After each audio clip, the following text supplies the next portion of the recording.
የ12ኛ ክፍል ተማሪ ከሆናችሁ ለናሽናል ኤግዛም ኦልሞስት 4 ወር ይቀራችኋል። በዚህ የተነሳ አንዳንድ ተማሪዎች ተጨናንቃችኋል። የምታደርጉት ነገር ግራ ገብቷችኋል። አብዛኛው ተማሪ ደግሞ ድሮ መሄድበትን አካሄድ ማለትም ከፔጅ 1 ጀምሮ መጽሐፉን ቴክስት ቡኩን እያነበበ ይገኛል። በዚህም የተነሳ ጥሩ የተዘጋጀ ጥሩ የሰራ እያለ የሚመስለው ተማሪ አለ። እንዲህ እያደረጋችሁ ከሆነ በእርግጠኝነት ውድቀታችሁን እያመቻቻችሁ ነው። ምክንያቱም የቀራችሁ 4 ወር ነች። ከፊታችሁ አንድ ወሳኝ ኤግዛም የሚጠብቃችሁ የ12ኛ ክፍል ተማሪዎች፣ ለዚህም ኤግዛም 4 ወር አጭር ጊዜ ለቀራችሁ ተማሪዎች ማንም የማይነግራችሁ በዚህ አጭር ጊዜያት ውስጥ እንዴት ነው ስኬታማ ሆናችሁ ይህንን ኤግዛም ማለፍ ያለባችሁ የሚለውን ወሳኝ 4 ነገሮች እነግራችኋለሁኝ። ባይ ዘ ዌይ እነዚህ ነገሮች ቲዮሪ አይደሉም። እነዚህ ነገሮች ሞቲቬሽን አይደሉም። እነዚህ ነገሮች ስትራቴጂ ናቸው። አዎ ስትራቴጂ ናቸው። ስለዚህ እነዚህ ነገሮች ምንድናቸው ወደሚለው በቀጥታ እናምራ። መጀመሪያ ግዴታ ማድረግ የሚጠበቅብን አንድ ነገር ካለ እሱም ምንድነው? ጥፉ መጥፋት ነው። መንፈስ መሆን ነው። አዎ መጥፋት መቻል አለባችሁ። ለምን መሰላችሁ? አብዛኛው 12ኛ ክፍል ላይ እየወደቁ የነበሩ ተማሪዎች ሰነፍ ስለሆኑ አይደለም እየወደቁ ያሉት። ነገር ግን እየወደቁ የነበሩበት ራሳቸውን አሳልፈው ስለሰጡ ወይም አቬሌብል ስላደረጉ ነበረ። ለምንድን ነው ራሳቸውን አቬሌብል ለማን ነው ያደረጉት ከተባለ ለጓደኞቻቸው ራሳቸውን አቬሌብል አድርገዋል። ጓደኛው በፈለገው ሰዓት መጥቶ እንደፈለገ ይዞት የሚሄድ የሚያወራው የሚያገኘው ሰው ስለነበረ ጊዜውን በአግባቡ መጠቀም አልቻለም። ወይም ደግሞ ለነገሮች ዲስትራክት ለሚያደርጋቸው ነገሮች ራሳቸውን ምቹ አድርገው አሳልፈው የሰጡ ስለነበሩ ነው እየወደቁ የነበሩት እንጂ ሰነፍ ስለነበሩ አይደለም። ስለዚህ የመጀመሪያው ህግ ጥፉ ነው። ጥፍት ማለት ነው። ለምን መሰላችሁ እንደዚህ ምላችሁ? ይህ ዓመት ራሳችሁን ሶሻብል የምታደርጉበት ራሳችሁን የምታስተዋውቁበት ከሰው ጋር የምትታወቁበት ጊዜ አይደለም። በተለይ ደግሞ ይቺ 4 ወር እንደዛ አይደለችም። ስለዚህ ምን ማድረግ መቻል አለባችሁ? ለዓላማ መጥፋት ነው። የምትጠፉት ለዓላማ ነው። የምትጠፉት የሆነች ነገር ለማድረግ ነው። የምትጠፉት የሆነች ነገር ለመስራት ነው። የምትጠፉት ኢንቫይሮንመንታችሁን ለማስተካከል ያላችሁበትን ኢንቫይሮንመንት ማስተካከል ስላለባችሁ ነው። ቢካዝ ዮር ኢንቫይሮንመንት ዲሳይድስ ዮር ሪዛልት ነው። ያንተ አሁን ያለበት ኢንቫይሮንመንት ዙሪያ አካባቢ ሁኔታ ውጤትህን ይወስነዋል። ስለዚህ ጥፉ ስላችሁ ጠፍታችሁ ያላችሁበት ኢንቫይሮንመንት ሁኔታ አስተካክሉ ማለት ነው። ሶ ኢንቫይሮንመንታችሁን አስተካክሉ ስላችሁ በአጭር ቋንቋ ስነግራችሁ ጓደኛችሁን ምረጡ እያልኩ ነው። ምክንያቱም በአንድ በተሳሳተ ጓደኛ ምክንያት አመቱን በሙሉ 12 ዓመት በሙሉ የደከምንበትን ትምህርት ገደል መክተት የለብንምና ነው። እንዲህ ስላችሁ ጓደኛ ያስፈልግም እያልኳችሁ አይደለም። ይልቅ ጥሩ ጓደኛ ከእናንተ ጋር ሊሄድ የሚችል እንድታነቡ የሚያረጋችሁ ለመንባብ የሚያግዛችሁ ጥሩ ጓደኛ ምረጡ እያልኳችሁ እንጂ። ስለዚህ አንድ ሊሆን ይችላል ወይም ግሩፕ ኦፍ ስቱደንት ሊሆን ይችላል። በጋራ የሚያበረታ ትምህርት የሚያወራ ተማሪ ያስፈልጋችኋል እንጂ ስበብ የተለያዩ ነገሮች ምናምን የሚያወራ ጓደኛ በዚህ 4 ወር ውስጥ ኤክስ አያስፈልጋችሁም ማለት ነው። ሁለተኛው ህግ ደግሞ ምን ይላል መሰላችሁ? በመጀመሪያው ህግ ጠፍታችሁ ጓደኛ ኢንቫይሮንመንት አስተካከላችሁ፣ ፊዚካል ጓደኛ አግኝታችኋል። በሁለተኛው ህግ ደግሞ ምን ይላል መሰላችሁ? ሶሻል ሚዲያን ጓደኛ አድርጉ ነው የሚለን። ወይም ደግሞ ሶሻል ሚዲያ ምን አድርጉት ነው? ጓደኛችሁ አድርጉት ማለት ተጠቀሙበት ነው። እንግዲህ ታያችሁ እኛ የለመድነው ምንድን ነው? 12ኛ ክፍል የደረሰ ሰው ስልክ መጠቀም የለበትም፣ ሶሻል ሚዲያ መጠቀም የለበትም ይሏችኋል። እንዲህ የሚሏችሁ ከሆነ በጭራሽ እንዳሰማቸው። ይበልጥ እንዲሁም ከሌሎች የክፍል ደረጃ በተለየ ኢንተርኔትና ስልክ የሚያስፈልገው የ12ኛ ክፍል ተማሪ ነው። ይህንን እውቁት እሺ። ለምን መሰላቸው? ሶሻል ሚዲያን ማቆም አይደለም ያለብን፣ ነገር ግን ጭንቅላታችን የሚያየውን ነገር መርጠን መስጠት ነው ያለብን እንጂ ያንን ነው ማወቅ ያለብን። ያን ነገር ደግሞ ለምን እናደርጋለን መሰላችሁ? ጭንቅላት የሚያምነው በተደጋጋሚ የሚያየውን ነገር ነው። ያ የጭንቅላት አሰራር ነው።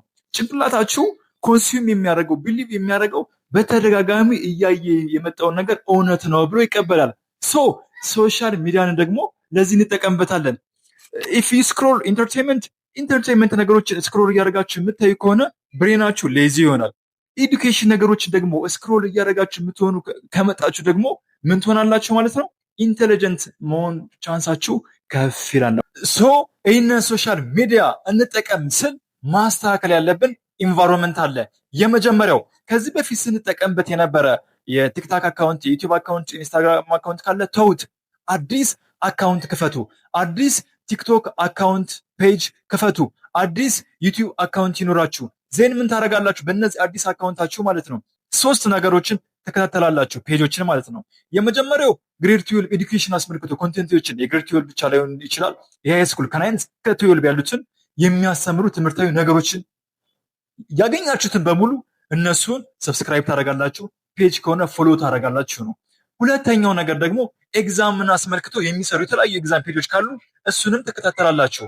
ሶስተኛው ደግሞ ሞቲቬሽን ያስፈልጋቸዋል። ምናልባት አንዳንዴ ስትደክሞ ያነቃ ኢነርጃይዝ ያደረገን የሚችል ስተዲ ሞቲቬሽን ቲፖችን መከታተል መቻል አለባችሁ። እኒህ ነገሮች ግዴታ ማድረግ ያለባችሁ ነገር ነው ማለት ነው። ስለዚህ የእናንተ ፎር ዩ ፔጅ ቲክታክ ላይ ሲመጣ ስክሮል አድርገን ፎር ዩ ፔጅ ተከታተሉት። ምንድነው የሚሆነው? የእናንተን እውቀት የሚገነቡ ነገሮች ብቻ ናቸው እዛ ጋር ሊመጡ የሚገቡት። ቴሌግራማችን ላይ ደግሞ እንሄድና የቴሌግራም ግሩፕ ጆይን እናደርጋለን።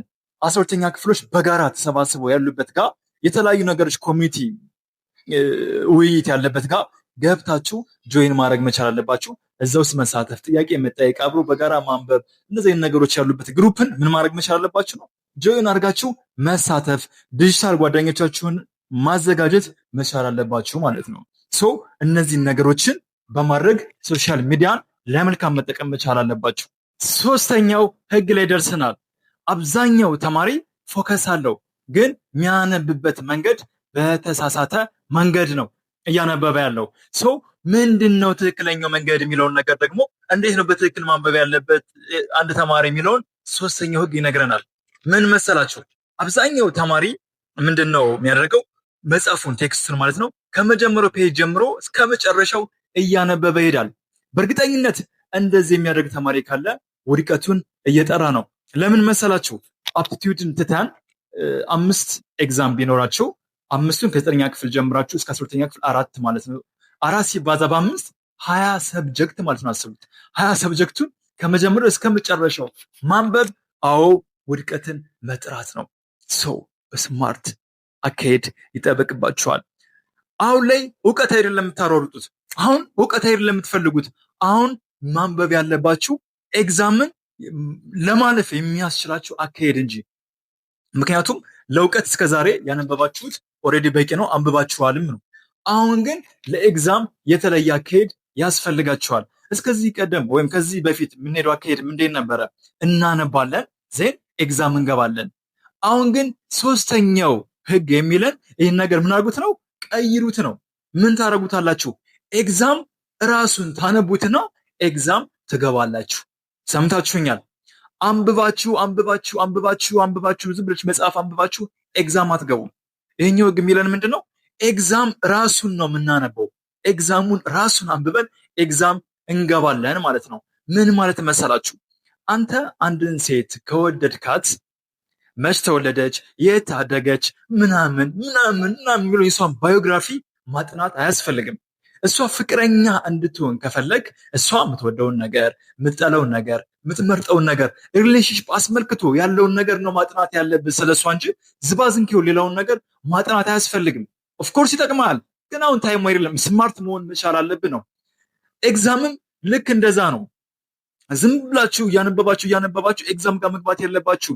ኤግዛም ምን አለው መሰላችሁ? ምን አለው? የራሱ ፓተርን አለው። ኤግዛም ዝም ብሎ ይወጣም። ኤግዛም ፓተርን አለው ስላችሁ አንድ ሰብጀክት ፌቨሪት ቶፒክ አለው የሚወጣው ማለት ነው። ለምሳሌ ፊዚክስ ከሆነ ፊዚክስ ላይ በብዛት የሚወጣ ቶፒክ አለ። ሰብጀክቱ ራሱ የሚፈልገው ፓተርን አለ። በተደጋጋሚ የሚመጡ ጥያቄዎች አሉ። በተደጋጋሚ የሚፈለጉ ነገሮች አሉ። እነዛን ነገር ማወቅ መለየት ያስፈልጋል። ሶ ኤግዛሙን በትክክል ማጥናት፣ ኤግዛሙን በትክክል ማወቅ ያስፈልጋል። ለምን ከተባለ ኤግዛም ራሱን ችሎ ምን አለው ነው? ፓተርን አለው። ኤግዛም ዝም ብሎ አይመጣም። ምን ያህል ጥያቄ ነው የሚመጣው? ምን አይነት ነገር ላይ እናተኩር? ምን አይነት ነገር ነው መደጋገም ያለበት የሚለው ከአመት አመት ተመሳሳይ ነው። ስለዚህ ኤግዛም ራሱን እናነበዋለን፣ እናውቋለን፣ ምንድን ነው ብለን እንመራመርበታለን። ኤግዛሙን እንደዛ መመራመር ማወቅ መቻል አለባችሁ ነው ሶስተኛው ህግ ማለት ነው። ይህ ነው አራተኛው ነገር ደግሞ ማናጀር ያስፈልጋችኋል ነው። ምን አልኩኝ? ማናጀር ያስፈልጋችኋል ነው ያልኩት። ለምን መሰላችሁ? አብዛኛው ሰው እየወደቀ ያለው ታለንት ስላነሰው አይደለም፣ ነገር ግን ምን የለውም ነው፣ ማኔጅ ማድረግ አይችልም። ራሱን፣ ሰዓቱን፣ ጊዜውን ማኔጅ ማድረግ ስላልቻለ እንጂ። ልንገራችሁ፣ ዓለም ላይ በጣም ስኬታማ የሆኑ ሰዎች ተመሳሳይ ባህሪ ያላቸው። ሴሌብሪቲዎችን ብታዩ፣ አትሌቲክስ ብታዩ፣ ስፖርት ላይ ምን ላይ ያሉ ሰዎች፣ ዘፋኞችን ብታዩ ምን አላቸው? ተመሳሳይ የሚያደርጋቸው አንድ ነገር፣ ሁሉም ማናጀር አላቸው። መች መነሳት እንዳለባቸው የሚነግራቸው፣ ምን ላይ ፎከስ ማድረግ እንዳለባቸው የሚነግራቸው፣ ወይም ራይት ትራክ ላይ መሆናቸውን አለመሆናቸውን በየቀኑ ፔሳቸውን ቼክ የሚያደርግ ማናጀር አላቸው። ልክ እንደዛ አንድ ጎበዝ ተማሪ፣ አንድ 12ኛ ክፍልን ማለፍ የሚፈልግ ተማሪ ፐርሰናል ማናጀር ወይም ደግሞ ስተዲ ማናጀር ያስፈልገዋል። ካልሆነ ግን ምን እየሆነ ማለት ነው? ተጫዋቹም አሰልጣኙም ራሱ ከሆነ ስትረስ ውስጥ ይገባል። ለዛን ሁለቱን ሮል መጫወት አይጠበቅባችሁም። ተጫዋችም አሰልጣኝም መሆንም አችሉም። ትጫወታላችሁ፣ አሰልጣኝ ግን ያስፈልጋችኋል። ባይ ዘ ዌይ ስተዲ ማናጀር ስላችሁ አሰልጣኝ ማለት አይደለም። ይልቅ ምንድን ነው የሚያደርገው? የፐርሰናል ማናጀር ወይም ስተዲ ማናጀር የእናንተ የሚያደርገው ነገር ምንድን ነው? ማድረግ ያለባችሁ ምንድን ነው? ማከናወን ያለባችሁ ያላችሁበት ሁኔታ ትክክል ነው፣ ትክክል አይደለም፣ እንዴት ነው መሄድ ያለባችሁ? ያ ጠናን ትክክል ነው፣ ይህ አይደለም፣ መንገዳችሁን ስታችኋል፣ ግቡ፣ ተስተካከሉ እያለ የተለያዩ መንገዳችሁን እየመራ በቀጥታ ወስዶ የምትፈልጉበት አላማ ጋር የሚያደርሳችሁ ማናጀር ያስፈልጋችኋል። ተቆጣጣሪ አካል ያስፈልጋችኋል ነው። ስለዚህ የአንድ 12ኛ ክፍል ተማሪ እነዚህ 4 ነገሮችን በመተግበር የቀሩትን 4 ወራቶች በስኬት መሄድ መቻል አለበት እላለሁ። ለማንኛውም ግን ፐርሰናል ማናጀር ወይም ስተዲ ማናጀር ከፈለጋችሁ ይኸው እኔ ያለሁላችሁ ተዘጋጅቻለሁኝ። ዲስክሪፕሽን ላይ የቴሌግራም ዩዘርኔምን አስቀምጥላችኋለሁ። እዛ ጋር መታችሁ ኮንታክት ማድረግ ትችላላችሁ ማለት ነው። ይችን 4 ወር በአግባቡ ለትምህርታችሁ እንድደርሱ አግዛችኋለሁኝ፣ እንድትሄዱም አድርጋችኋለሁኝ። ባይዘዌይ ሁላችሁም ማወቅ ያለባችሁ አንድ ነገር አለ። እስከዛሬ ድረስ በትምህርታችሁ 12 ዓመት በሙሉ አሳልፋችኋል።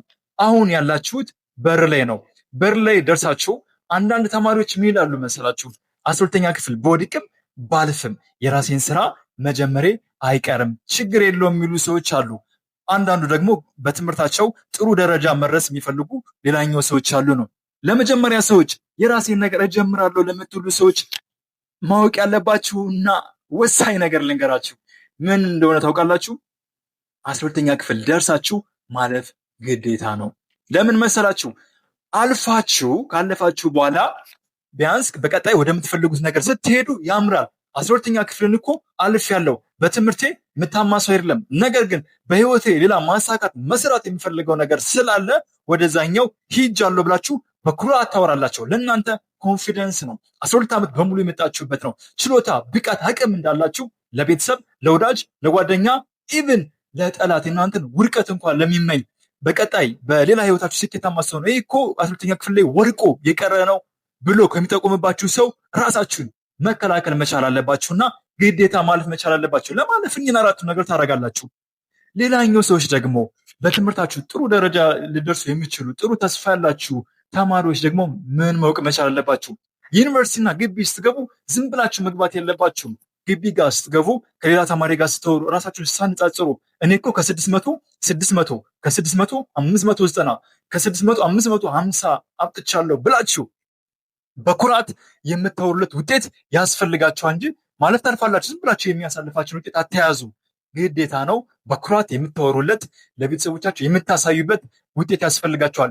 ለዛ ደግሞ እመኑኝ እነዚህ 4 ነገሮች በጣም ወሳኝ ናቸው። ከሁሉም በላይ ግን እኔ ፐርሰናል ማናጀር ሁኜ አገለግላችኋለሁኝ። እንዴት ነው እነዚህ ነገሮች አቺቭ የምታደርጉት? በየቀኑ የተከታተልኩኝ ምን ነገር መስራት መቻል አለባችሁ፣ የዴይሊ ታስካችሁን በመውጣት ይህን ነገር መስራት አለባችሁ፣ ይህን ነገር ሊታደርጋላችሁ እንዲሁን እያልኩኝ እመራችኋለሁ። እናንተም ብቻ አይደለም ግሩፕ እንፈጠራለን የ12ኛ ክፍል ተማሪዎች። ስለዚህ ሁላችን በያለንበት በተለያየ ቦታ ሆነን ሶሻል ሚዲያን በመጠቀም የተሻለ ነገር በ12ኛ ክፍል ላይ እናመጣለን በእርግጠኝነት። ስለዚህ እኔ ዝራራራይ እጠብቃችኋለሁኝ። ኑ አብረን መንገዳችን እናቀናላለሁኝ። ለማንኛውም በቀጣይ እስክንገናኝ ድረስ ቻው ላለው ቻው።